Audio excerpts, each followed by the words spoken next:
Tādi plāni mums, bet ir tādi plāni arī kolēģiem šajā rītā. Labrīt, Dante minēja, ka vai skatītāji ir gatavi negulēt un ir ar savām aktivitātēm, kāda tev ir plāna šajā īsākajā naktī?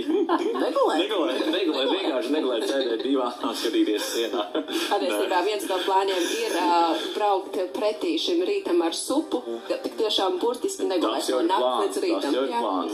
Ņemot vērā, ka mums rītdienas rīts izskatās visai piepildīts un ļoti darbīgs, tad es laikam tomēr izvēlēšos to gada īsāko nakti, pamēģināt pagulēt. Tu pati šo sarunu iesāki, kā tu zini. Jā, tāpēc mēs viņu izvērtām. Bet jāteic, ka šis rīts ir krietni pozitīvāks nekā tā diena, kas bija vakar dienas vidū, kad valsts lielākajā daļā stipri liepūta, brāzmains vējš un bija ļoti pamatīgas lietusgāzes. Tad šis rīts ir saulains, šorīt nokrišņu nav. Valdošais ir mērens ziemeļa rietumu puses vējš un pat labāk gaisa temperatūra valsts lielākajā daļā ir robežās no 10 līdz 12 vietām. Kurzemes piekrastē rīts ir siltāks, tur arī spožāk spīd saule šobrīd, tur gaisa iesils līdz 14–15 grādiem.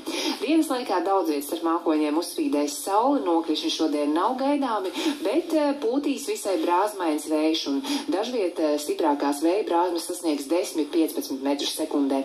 Dienā vēsāks laiks būs piekrastē, gan Kurzemes, gan arī Vidzemes piekrastē, kur gaisa temperatūra tikai 17–18 grādi, bet citviet valstī saule gaisa sasildīs līdz 20–22, vietām 23.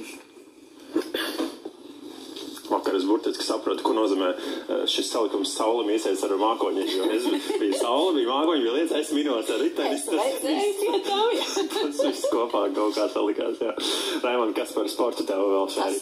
Visi minās kopā pagaidām lielais futbols Eiropas čempionātā dominē, bet nespēlē, protams, arī mūsu pašu aktualitātes un arī Reinis Sošinieks jau ir devies. Kur viņš šorīt? Viņš šorīt ir devies uz Bostonu, kur jau rītdien būs lielā parāde un cerams arī izdosies mums ar viņu rītdien sazināties šajā īpašajā svētku raidījumā un kādas varbūt Jāņa tradīcijas būs arī Bostonas parādēs. Tas varbūt Reinis Sošinieks kā tāds jaunu lietu ieviesējs, viņš varbūt arī amerikāņiem varētu arī parādīt kādas lietas, kas Jāņa vainigu pīšana ar Jāņa vainigu. Tas būtu ļoti forši, vai ne? Tieši tā, jā, vai ne? Jā. Paldies, Paldies tev, Raimond.